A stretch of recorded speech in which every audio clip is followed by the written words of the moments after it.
सॉलेंट अनराइवल टांग सेट के इस एपिसोड की शुरुआत में हम बई को किसी जगह पे देखते हैं जहाँ पे काफी ज्यादा चहल पहल होती है और जैसे ये किसी से कुछ पूछने वाला होता है कि तभी सभी लोग अचानक से गायब हो जाते हैं और ये वापिस से उसी जगह पे आ जाते हैं जहाँ पे युहाओ पहले लड़ रहा था और इसके सामने भी वही गोल्डन फिगर होती है और इस बंदे को यहाँ पे देख के बई काफी हैरान होता है और इससे पूछता है कि आखिर तुम कौन हो, जिस पे ये बंदा यहाँ से जाते हुए कहता है कि मुझे फॉलो करो और फिर ये बंदा बई को अपनी साथ लेके एक जगह पे आ जाता है जिसके बाद ये एक घर की तरफ इशारा करता है। तो इस चीज को देख के बई मन में कहता है कि वैसे तो ये उस तरफ इशारा कर रहा है तो क्या इसका कहने का मतलब ये है कि मैं अंदर चला जाऊं और चलो चल के देखते हैं कि आखिर अंदर ऐसा भी क्या है। जिसके बाद बई अंदर आ जाता है और जैसे ये इस रूम के अंदर आता है तो ये अपने सामने टांगिया को पाता है जो कि चुपचाप गुमसुम बैठी होती है और इसे देख के इसके काफी तगड़े वाले होश उड़ जाते हैं और ये काफी खुश होते हुए इससे गले लगने के लिए इसकी तरफ भागने लगता है और जैसे ये उसे छूने की कोशिश करता है तो ये उसके आर पार निकल आता है और इस चीज को देख के ये खुद भी काफी हैरान होता है और ये रोते हुए कहता है कि आखिर मैं क्यों इसे छू नहीं सकता हूँ। और तभी अचानक से बई की आसपास की सारी चीजें गायब हो जाती है और ये वापस से उसी जगह पे आ जाता है जहाँ पे इससे पहले वो गोल्डन बंदा मिला था और ये टांगिया को देख के रोने लगता है और काफी ज्यादा इमोशनल भी होता है। जिसके बाद हमें सन मून एम्पायर के साइड का सीन दिखाया जाता है जहाँ पे एक जगह पे सही तो टेलीपोर्ट होके आ गया होता है और ये इस जगह को देख के कहता है कि आखिर मैं यहाँ पे क्यों आया और ये जगह तो पहले ही डिस्ट्रॉय हो गई थी ना।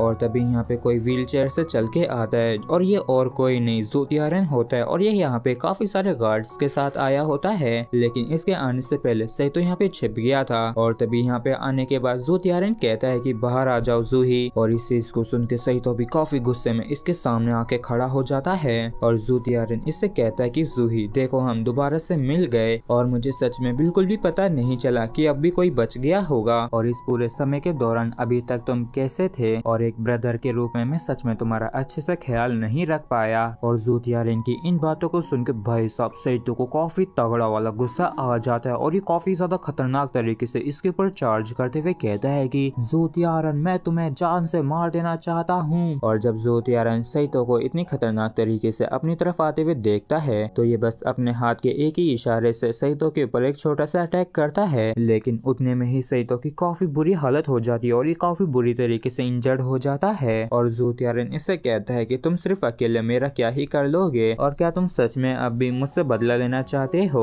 और वैसे भी अब तो पूरा सन मून एम्पायर मेरी मुट्ठी में है और जब मेरे फादर ने तुम्हारी पूरी फैमिली को खत्म किया था तो मुझे वो नजारा अब भी क्लियरली याद है जब तुम्हारी सिस्टर को वो स्पीयर मारा गया था और तब उस बेचारी की छोटी सी आंखों में कितना ज्यादा दर्द दिख रहा था और सच में उसके साथ तो काफी बुरा हुआ लेकिन आखिर तुम कर ही क्या सकते हो और तुम एक बड़े भाई के रूप में कुछ भी नहीं कर सके और सच में तुम्हारे पास तो एबिलिटी भी नहीं है और ये तो जाहिर सी बात है कि तुम्हारे लिए जीना तो मौत से भी ज्यादा बदतर है और अभी तक तुम्हारा इतने सारी नफरत के साथ जीना काफी ज्यादा मुश्किल भरा रहा होगा और तुम्हारे फादर तो सच में काबिल इंसान नहीं थे और वो तो बस ओरिजिनल एग्रीमेंट पे ही अड़े हुए थे और वो लगातार सन मून एम्पायर को डेवलप करने से भी इनकार करते रहे इसलिए वो एम्परर की पोजीशन पे बैठने के भी काबिल नहीं थे। और जब ज़ोथियारन ये सारी बातें सईतो से कह रहा होता है तब सईतो वापिस से खड़ा हो जाता है और ये इस पे हमला करने के लिए तैयार होता है तो ज़ोथियारन भी इसके ऊपर काफी खतरनाक तरीके से अटैक करने के लिए तैयार हो जाता है और ये कहता है कि फ्यूचर का जो डोलो कॉन्टिनेंट है वो ज़ोथियारन से ही बिलोंग करता है इसलिए तुम्हारी यहाँ पे किसी को भी जरूरत नहीं है इसलिए तुम्हें मर जाना चाहिए। और इतना कि ये काफी खतरनाक तरीके से सईतो के ऊपर अपनी पावर्स को इस्तेमाल करने लगता है